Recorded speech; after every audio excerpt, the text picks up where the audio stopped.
Good morning. Silicon mobile సమర్పిస్తున్న business breakfast షోకి స్వాగతం. ఏషియన్ మార్కెట్స్లో మిక్స్డ్ ట్రెండ్ కనిపిస్తుంది. హాలిడే మూడ్లో ఇంకా ఇన్స్టిట్యూషనల్ ఇన్వెస్టర్స్ ఉండడంతో చాలా ల్యాక్లస్టర్గా కనిపిస్తున్నాయి.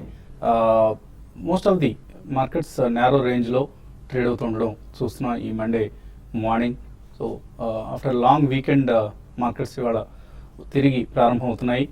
అండ్ ఎస్ఎక్స్ నిఫ్టీ ట్రెండ్ బట్టి చూస్తే 7889 ఆల్మోస్ట్ ఫ్లాట్, ఒక పాయింట్ నష్టంతో కనిపిస్తుంది ప్రస్తుతానికి. సో ఒక ఫ్లాటిష్ ఓపెనింగ్ కోసం ఇండియన్ మార్కెట్స్ సిద్ధమవుతున్నాయని చెప్పుకోవచ్చు. అండ్ మన మార్కెట్స్ సంబంధించి ఆఫ్ కోర్స్ 2015 ఎండ్కి వచ్చేసాం. అలాగే ఎక్స్పైరీ వీక్ కూడా ఇది 31వ తేదీతో డిసెంబర్ ఈ సంవత్సరం, అలాగే డిసెంబర్ సిరీస్, డిసెంబర్ నెల అన్నీ ఒకసారి క్లోజ్ అయ్యే ఎక్స్పైర్ అయ్యే వీక్ ఇది. సో కాబట్టి మార్కెట్స్లో కొంత వోల్టాలిటీ మనం చూసే అవకాశం ఉంది. పొజిషన్స్ స్క్వేర్ అప్ చేసుకోవడంలో ఎటువంటి ట్రెండ్స్ ఉంటాయన్నది కొంత అనూహ్యంగా ఉంది. బట్ డిసెంబర్ ఫస్ట్ హాఫ్ మనం డిసప్పాయింట్ చేసినప్పటికీ సెకండ్ హాఫ్లో మనం రికవరీ చూసాం. ఆల్ ఇన్ ఆల్ నిఫ్టీ ఇప్పటిదాకా చూస్తే మనకు ఫ్లాట్గా ఉంది డిసెంబర్ సిరీస్లో. బ్యాంక్ నిఫ్టీ 1% నష్టంతో కనిపిస్తుంది ఈ సిరీస్లో ఇప్పటివరకు చూస్తే. అలాగే మిడ్ క్యాప్ ఇండెక్స్ మాత్రం అవుట్ పెర్ఫామ్ చేసింది, 1.2% పెరిగింది డిసెంబర్ సిరీస్లో. సో ఆల్ ఇన్ ఆల్ ఒక mid and small cap oriented trade మనం ఎక్కువగా చూసాం. కోర్స్ లార్జ్ క్యాప్స్ కూడా సెకండ్ పార్ట్లో, డిసెంబర్ సెకండ్ పార్ట్లో పార్టిసిపేట్ చేశాయి. ఎస్పెషల్లీ రిలయన్స్ లాంటి స్టాక్స్, అలాగే metal counters like Tata steel కావచ్చు, హిందాల్కో కావచ్చు, ఇటువంటి స్టాక్స్ అన్ని కూడా స్ట్రాంగ్గా పార్టిసిపేట్ చేయడం చూసాం. లోవర్ లెవెల్స్ నుంచి కొంత బయింగ్ రావటం, అలాగే కమాడిటీ ప్రైసెస్లో కూడా కొద్దిగా వరల్డ్ వైడ్ కమాడిటీ ప్రైసెస్ కొద్దిగా రికవర్ కావటం, ఇవన్నీ కూడా. సో లాస్ట్ వీక్ కూడా బ్యాంక్ నిఫ్టీ మాత్రం అండర్ పెర్ఫామ్ చేసింది. మెటల్స్ లాంటివి హైబీటా స్టాక్స్లో స్ట్రాంగ్ ర్యాలీ వచ్చినా కూడా బ్యాంక్స్ మాత్రం ఇంకా పార్టిసిపేట్ చేయలేదు. సో 2015 ఆఖరికి మనం దాదాపుగా వచ్చేసాం. సో ఇక మరొక 2 రోజుల్లో 3 రోజుల్లో మనకు డిసెంబర్ నెల ముగియబోతుంది, 2015 ముగియబోతుంది. సో ఈ పరిస్థితిలో కొద్దిగా అందరూ కూడా మళ్ళీ పోర్ట్ఫోలియోస్ను రీషఫుల్ చేసుకోవటం, ఎక్కడ ఈ లాస్ట్ 1 ఇయర్లో మనం తప్పులు చేసాం, ఎక్కడ మళ్ళీ మనం బెటర్ స్టెప్స్ తీసుకున్నాం, ఇటువంటి అంశాలన్నింటినీ బేరీజ్ వేసుకొని పోర్ట్ఫోలియోస్ని రీస్ట్రక్చర్ చేసుకోవటం ఇప్పుడున్న పరిస్థితిలో అత్యవసరం. సో ఎక్కువగా లార్జ్ క్యాప్స్ కంటే కూడా మిడ్ అండ్ స్మాల్ క్యాప్స్ ఎక్కువగా రిటర్న్స్ ఇస్తున్న సమయం కాబట్టి ఈ స్టాక్స్ని లార్జ్ క్యాప్స్ కంటే కూడా ఎక్కువగా పోర్ట్ఫోలియోకి మనం జాయిన్ చేసుకోవాలా, ఏ స్టాక్స్ మల్టీ బ్యాగర్స్గా నిలిచాయి, ఇంకా ఏ స్టాక్స్కి మల్టీ బ్యాగర్స్గా తయారయ్యే పొటెన్షియల్ ఉంది, ఇటువంటి అంశాలన్నింటినీ ఇన్వెస్టర్స్ బేరీజ్ వేసుకోవటం ఈ డిసెంబర్ సిరీస్లో చక్కటి చలికాలంలో మనం చేయాల్సిన పని. అండ్ రకరకాల ఆప్షన్స్ మనకు అందుబాటులో ఉన్నాయి. అటు డెట్ కావచ్చు, ఈక్విటీ కావచ్చు, అండ్ అసెట్ అలొకేషన్ అనేది చాలా చాలా కీలకమైన అంశం కాబట్టి డెట్ను కూడా మనం ఎప్పటికప్పుడు పోర్ట్ఫోలియోస్లో యాడ్ చేసుకోవాలి. ఎందుకంటే లాస్ట్ 1 ఇయర్లో మనం చూస్తే NPS for instance, new pension scheme, national pension system ఏదైతే ఉందో దీన్ని ఒకసారి ఆయా స్కీమ్స్ ఏ విధంగా పెర్ఫామ్ చేసాయో చూస్తే మనకు ఈక్విటీ ప్లాన్స్ అండర్ పెర్ఫామ్ చేసాయి లాస్ట్ 1 ఇయర్లో. ఈక్విటీ ప్లాన్స్లో 1 ఇయర్ రిటర్న్స్ చూస్తే ఎనీవేర్ బిట్వీన్ -3 to -4% కనిపిస్తున్నాయి. అది హెచ్డిఎఫ్సి పెన్షన్ అయినా, ఐసిఐసిఐ ప్రొడెన్షియల్ పెన్షన్ అయినా, లేదా యూటీఐ రిటైర్మెంట్ సొల్యూషన్స్ ప్లాన్, ఇవన్నీ కూడా -2 to -4% రిటర్న్స్ ఇచ్చాయి. అంటే లాస్ట్ 1 ఇయర్లో ఈక్విటీ ప్లాన్స్ అండర్ పెర్ఫామ్ చేశాయి. But at the same time government bond plans out perform చేశాయి. లాస్ట్ 1 ఇయర్ రిటర్న్స్ అన్నీ కూడా 7.5%, సుమారుగా 0.1% అటు ఇటుగా 7.5% రిటర్న్ ఇచ్చాయి గవర్నమెంట్ బాండ్ ప్లాన్స్. అలాగే కార్పొరేట్ డెట్ ప్లాన్స్ మాత్రం చాలా చాలా ఎక్స్ట్రాడినరీ రిటర్న్స్ ఇచ్చాయి. లాస్ట్ 1 ఇయర్లో మనకు ఐసిఐసిఐ ప్రొడెన్షియల్ పెన్షన్ ప్లాన్ తీసుకుంటే ఎన్పిఎస్లో one of the pension fund managers ఇది 11% రిటర్న్ ఇచ్చింది కార్పొరేట్ డెట్ ప్లాన్స్ ఆప్షన్ను ఎంచుకున్న ఇన్వెస్టర్స్కు. అలాగే తర్వాత స్థానంలో ఎల్ఐసి పెన్షన్ ప్లాన్ 10.77% రిటర్న్ ఇచ్చింది. సో ఇలా మనం ఒకటే రీతిలో అందరం ఈక్విటీ వైపు ఎగబట్టడం కూడా కరెక్ట్ పద్ధతి కాదు. కొద్దిగా మన వయస్సును బట్టి, కుటుంబ అవసరాలను బట్టి, భవిష్యత్ ప్రణాళికలను బట్టి డెట్కి కూడా కొంత భాగం ఇవ్వాలి. అది 40s దాటిన వాళ్ళు కొద్దిగా ఎక్కువ భాగం, అలాగే 40 బిలో ఉన్న వాళ్ళు తక్కువ భాగం డెట్కి ఇంపార్టెన్స్ ఇచ్చి ప్లాన్స్ ఎంచుకోవచ్చు. ఇక మార్కెట్స్ అలాగే 31st అండ్ 1st డిసెంబర్ 31వ తేదీ business breakfast show and January 1 business breakfast షోలో కూడా మన ఎనలిస్ట్ అందరూ కూడా, మీ అభిమాన ఎనలిస్ట్ అందరూ కూడా వాళ్ళ 2016 రికమెండేషన్స్ ఇస్తారు. సో ఈ 2 రోజుల్లో బిజినెస్ బ్రేక్ఫాస్ట్ షో వాచ్ చేయడం మర్చిపోవద్దు. ఇక ఎనలిస్ట్ అడిగి నెక్స్ట్ మార్కెట్ ట్రెండ్స్ ఎలా ఉండబోతున్నాయి అడిగి తెలుసుకుందాం. సో ఎటువంటి ట్రెండ్ మీరు ఎక్స్పెక్ట్ చేస్తున్నారు? Basically 2016 should definitely be better అండి. ఎందుకంటే 2015 was completely a washout. అంటే మనకి ఇండెక్స్ పరంగా చూసినా, డాలర్ రిటర్న్ చూసినా, టోటలీ స్టార్టింగ్ ఫ్రమ్ జనవరి ఇప్పటిదాకా మాత్రం మనకి ఎక్కువ రిటర్న్స్ రాలేదు. Mid and small caps and micro cap definitely కొద్దిగా రిటర్న్స్ ఇచ్చినాయండి, but it has been extremely selective. కానీ గోయింగ్ ఫార్వర్డ్ నెక్స్ట్ ఇయర్ కూడా ఇదే ట్రెండ్ కొనసాగే అవసరం కనిపిస్తుంది. బట్ ఫ్రంట్ లైన్ స్టాక్స్ కూడా కొద్దిగా ఏదైనా బయింగ్ వచ్చేది మాత్రం డెఫినెట్లీ ఖచ్చితంగా వస్తుందనే చెప్పొచ్చండి. ఎందుకంటే మనకి ఈ 7th పే కమిషన్ కానివ్వండి, తర్వాత interest rate reduction over the next 1 year కూడా అట్లీస్ట్ ఒక 50 to 75 basis points మినిమం ఉంటుందని అనుకుంటున్నారు. కొంచెం నెక్స్ట్ ఇయర్ కాస్త మాన్సూన్ బాగుంటే మాత్రం కొద్దిగా drastic reduction of interest rates కూడా ఉండే అవకాశం ఎక్కువ కనిపిస్తుంది. సో మనకి లోవర్ బేస్ నుంచి స్టార్ట్ అవుతున్నాం కాబట్టి I think 2016 even front line stocks కూడా బాగానే ఉంటుందని చెప్పొచ్చండి. బట్ ఆఫ్ కోర్స్ అందరు ఇన్స్టిట్యూషన్స్ అందరూ చాలా బుల్లిష్ ఉన్నారు. లాస్ట్ ఇయర్ చూసుకుంటే మన ఈ ఇయర్లో కూడా చాలా బుల్లిష్ ఉంటుందని చెప్పారు. అది పక్కన పెడితే మనం we have to completely go by fundamentals అండి. Only corporate fundamentals will ultimately describe the stock price అనే చెప్తుంటాం. బట్ చాలా సెలెక్టివ్గా మిడ్ అండ్ స్మాల్ క్యాప్స్లో తీసుకోవాలండి. ఎందుకంటే లాస్ట్ 1 yearలో చాలా స్ట్రాంగ్ ప్రైస్ యాక్షన్ అనేది మనం చూసాం. కొన్ని బాగా భారీగా పెరిగిన స్టాక్స్ చూసాం, అట్లీస్ట్ 3 to 5 times కూడా పెరిగాయి. అటువంటి వాటిలో జాగ్రత్తగా ఉండాలండి. ఎస్పెషల్లీ పెన్నీ స్టాక్స్లో we have to be extremely careful. ఎందుకంటే గతంలో ఎన్నోసార్లు చూసాం మనం, ప్రతిసారి రన్ వచ్చినప్పుడల్లా లాస్ట్ లెగ్లో కొన్ని మైక్రో క్యాప్ స్టాక్స్ అన్ని చాలా స్ట్రాంగ్గా పర్ఫార్మ్ చేస్తాయి. So 2016 all in all should be reasonably better than 2015 అనే చెప్పొచ్చండి. So let's hope for the best and selectively మనం ఈవెన్ ఫ్రంట్ లైన్ స్టాక్స్లో డైరెక్ట్లీ కాకపోయినా via mutual funds, top of the line top 100 funds కానివ్వండి, top 200 funds, అటువంటి దాంట్లో కూడా కొద్దిగా అలొకేషన్ పెంచితే డెఫినెట్లీ లాభసాటిగా ఉంటుందని చెప్పొచ్చండి. మీరు ఇటువంటి టెక్నికల్ సంబంధించి ఈ వీక్ ఎలా కనిపిస్తుంది, ఎక్స్పైరీ ముందు ట్రేడర్స్ ఎటువంటి పొజిషన్స్ తీసుకోవాలి? బేసికలీ టెక్నికల్ ట్రెండ్స్ చూస్తే కనుక లాస్ట్ 5 to 7 సెషన్స్ గా మనం చాపీ ట్రేడింగ్ చూసామండి చార్ట్స్ పరంగా చూస్తే కనుక. సో 79.50 అండ్ ప్రాబ్లీ 77.80 ఈ రేంజ్ లో మనం ట్రేడ్ అవుతాం చూస్తాం. సో డెఫినెట్ గా ఏదైతే 20-day మూవింగ్ యావరేజ్ ఉందో 7791 దాని అబోవ్ ఉన్నంత కాలం కొంచెం ప్రాబ్లీ బయాస్ అప్వర్డ్ ఉండే ఛాన్స్ ఉంది. బట్ 7791 కింద ట్రేడ్ అవుతే కనుక ప్రాబ్లీ మళ్ళీ ఒక మైనర్ డౌన్ ట్రెండ్ వచ్చే ఛాన్స్ ఉంది. బట్ యాక్చువల్లీ మనం గమనించాల్సింది ఏంటంటే ఏదైతే వీకెస్ట్ సెక్టర్స్ ఉన్నాయో ప్రాబ్లీ మెటల్స్ కానీ లేదంటే ఇన్ఫ్రా కానీ ఈ సెక్టర్స్ మనం నిఫ్టీని పుల్ చేయటం చూసాం. సో ఇంతకుముందు మనం చెప్పడం జరిగింది ప్రాబ్లీ వీక్ సెక్టర్స్ ఎప్పుడైతే పెరుగుతాయో మేబీ ఫిజిల్ అవుట్ అయిపోయే ఛాన్స్ ఉంది చాలా ఫాస్ట్గా కూడా. సో ఈ ఆపర్చునిటీ మనం డెఫినెట్లీ మెటల్ స్టాక్స్ కానీ లేదంటే ఇన్ఫ్రా కానీ ఎగ్జిట్ అవడానికి ప్రయత్నించాలి. ప్రాబ్లీ 200-day మూవింగ్ యావరేజ్ ఏదైతే లెవెల్స్ ఉంటాయో అక్కడికి వస్తే కనుక I think we should try to cell.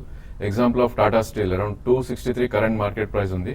So 279, 280 దగ్గర మనకి 200-day మూవింగ్ యావరేజ్ ఉంది. అదొక గట్టి రెసిస్టెన్స్ ఉంటుంది కాబట్టి ప్రాబ్లీ అక్కడ కొద్దిగా మనం అమ్మటానికి ప్రయత్నించాలి. అదేవిధంగా బ్యాంక్ నిఫ్టీ మనం చూస్తే కనుక ప్రాబ్లీ ఇది 20-day మూవింగ్ యావరేజ్ ఏదైతే ఉందో 16,841 అది నిలదొక్కోలేకపోతుంది లాస్ట్ 4 to 5 days లో. సో ప్రాబ్లీ ఇది కూడా సెల్ ఆన్ ర్యాలీస్ గా మనం చెప్పుకోవచ్చు. 17,200 ప్రాబ్లీ అక్కడ మనకి గట్టి రెసిస్టెన్స్ ఉండే ఛాన్స్ ఉంది. అంటే ఇక్కడ నుంచి ఒక 200-300 పాయింట్స్ ర్యాలీ వస్తే కనుక మేబీ సెల్ అనే చెప్పొచ్చు. మేబీ 17,300 స్టాప్ లాస్ పెట్టుకొని లేదంటే కనుక పుట్ ఆప్షన్స్ లో మనం అటెంప్ట్ చేయొచ్చు ఈ సిరీస్ కానీ లేదంటే జనవరి సిరీస్ కానీ. ఐ థింక్ ఇండివిజువల్ స్టాక్స్ చూస్తే కనుక కొన్ని మనకి బ్రేక్అవుట్ ప్యాటర్న్స్ రావడం చూసాం. ఈవెన్ దో సెక్టర్ కొద్ది వీక్ ఉన్నా కూడా రిలయన్స్ ఇన్ఫ్రా చాలా స్ట్రాంగ్ గా ట్రేడ్ అవుతుంది చూస్తున్నాం. సో ఈ స్టాక్ మనకి లాస్ట్ 15 to 20 days లోనే ఆల్మోస్ట్ 80 to 90 రూపీస్ పెరగటం చూసాం. సో ఇలాంటి స్టాక్స్ మేబీ ఇంకా కొద్ది అప్ మూవ్ ఉండే ఛాన్స్ ఉంది. సో కరెంట్లీ 493 దగ్గర ట్రేడ్ అవుతున్న స్టాక్ ఇది. 2 to 3 ప్రైస్ పాయింట్స్ లో మనం బై ఆన్ డిప్స్ గా చెప్పుకోవచ్చు. 490, 463 అండ్ 452 ఆ రేంజ్ లో I think we should try to buy in 2 price points. Strictly మనకి 20-day మూవింగ్ యావరేజ్ ఏదైతుందో 443 కింద స్టాప్ లాస్ పెట్టుకోవాలి క్లోజింగ్ బేసిస్ లో. అండ్ మార్కెట్ కొద్దిగా పుల్ బ్యాక్ వచ్చి మేబీ అడాక్ స్టాక్స్ పర్ఫామ్ చేయడం మొదలెడితే ఇది 560, 565 దాకా వెళ్ళే ఛాన్స్ ఉంది. ఇందాక మనం డెట్ గురించి కూడా కొంత మనం పోర్ట్ఫోలియోస్లో జప్ చేసుకోవడం ఇంపార్టెంట్, అత్యవసరం అని అనుకున్నాం. అలాగే మంత్లీ ఇన్కమ్ ప్లాన్స్ ఎంఐపి అంటాం మనం. ఎంఐపిస్ రిటర్న్స్ ఒకసారి చూస్తే లాస్ట్ 3 yearsలో యాన్యువలైజ్ రిటర్న్ 11.5% కంటే ఎక్కువ ఇచ్చాయి. సో ఒక మంచి ఇన్వెస్ట్మెంట్ సాధన ఎంఐపిస్ కూడా. సో డెట్ గురించి ఆలోచించే వాళ్ళు ఎంఐపిస్ కూడా ఒకసారి పరిశీలించాల్సిన అవసరం ఉంది. ఎందుకంటే లాస్ట్ 3 years మనం చూస్తే SBI magnum monthly income plan 11.79% return ఇచ్చింది. అంటే ఏడాదికి సుమారుగా రూపాయి వడ్డీ వచ్చిందనమాట. సో ఫిక్స్డ్ డిపాజిట్స్ కంటే definitely it's a better investment. అలాగే ట్యాక్స్ ఇండెక్సేషన్ బెనిఫిట్స్ ఉంటాయి వీటిలో కూడా ఎంఐపిస్లో కూడా. సో ఇవన్నీ కన్సిడర్ చేస్తే ఫిక్స్డ్ డిపాజిట్స్ కంటే కనీసం 3% ఎక్స్ట్రా రిటర్న్ ఇచ్చిన instruments MIPs. So SBI magnum monthly income plan కావచ్చు, or ICICI prudential MIP scheme కావచ్చు, or Franklin India monthly income plan కావచ్చు, ఇవన్నీ కూడా మోర్ దాన్ 11% రిటర్న్ ఇచ్చిన స్కీమ్స్. లాస్ట్ 3 yearsగా కూడా కన్సిస్టెంట్గా రిటర్న్స్ ఇస్తున్నాయి.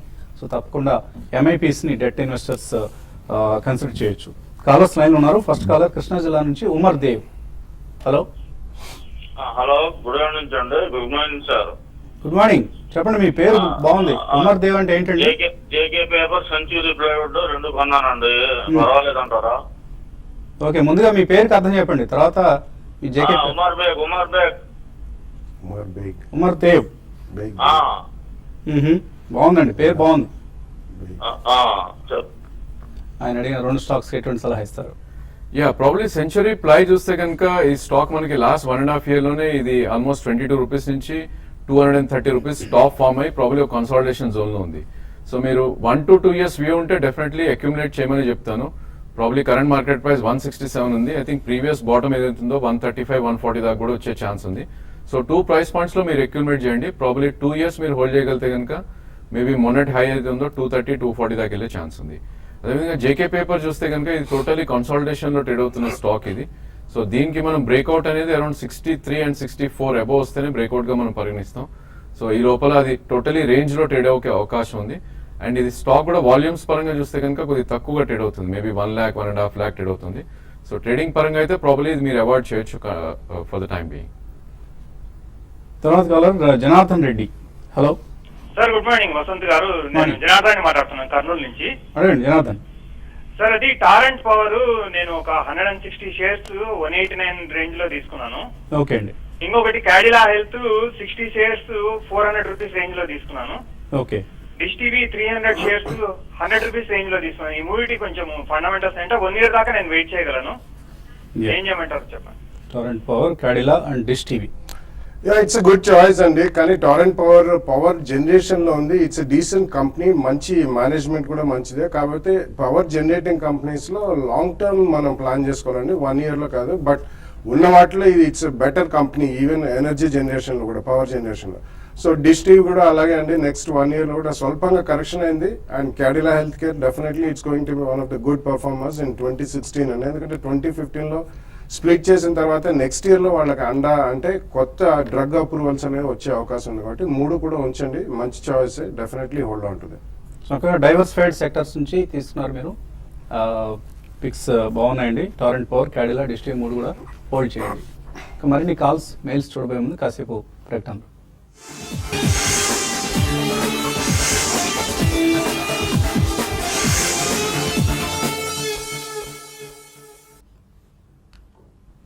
సెల్కాన్ మొబైల్ సమర్పిస్తున్న బిజినెస్ బ్రేక్ఫాస్ట్ షోకి తిరిగి స్వాగతం. తర్వాత కాలర్ లైన్ ఉన్నారు, హైదరాబాద్ నుంచి Anand. Hello Anand. Hello. Yeah, good morning, Vasant. Anand this side from Hyderabad. Good morning, అడగండి. Good morning. Vasant, I'm holding 2 of the stocks like ICICI Bank and Amar Raja at average price of, 392 ICICI, 292 ICICI and 850 Amar Raja. Okay. So what is the future of this actually? I would like to hold this for next couple of months, like, 3 months or so. 3 months అయితే మీకు ICICI bank ఆ rate రాకపోవచ్చు అండి.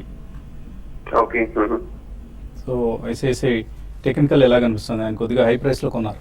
Yeah exactly. I think 264 అనేది ఒక గట్టి resistance ఉండే chance ఉందండి. కరెంట్లీ 257 క్లోజ్ అయింది. సో మేబీ 264 దాటితే కనుక ప్రాబ్లీ ప్రీవియస్ స్వింగ్ హై అవుతుందో 277 దాకా వచ్చే ఛాన్స్ ఉంది. సో కొద్దిగా రివర్సల్ లో ఉంది, మేబీ కొద్దిగా పుల్ బ్యాక్ వచ్చే ఛాన్స్ ఉంది. కాబట్టి ప్రెసెంట్ అయితే హోల్డ్ చేయండి. బట్ మీరు 3 months వ్యూ అంటున్నారు కాబట్టి 250 కింద క్లోజింగ్ బేసిస్ లో మీరు స్టాప్ లాస్ పెట్టుకోవాలి.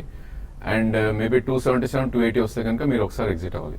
అదేవిధంగా అమర్ రాజా బ్యాటరీ చూస్తే కనుక ఈ స్టాక్ మనకు ఆల్మోస్ట్ లాస్ట్ 1 to 2 years లోనే ఇది ఆల్మోస్ట్ 200 నుంచి 1000 రూపీస్ దాకా వెళ్ళటం చూసాం. కన్సాలిడేషన్ జోన్ లో ఉంది ప్రస్తుతం.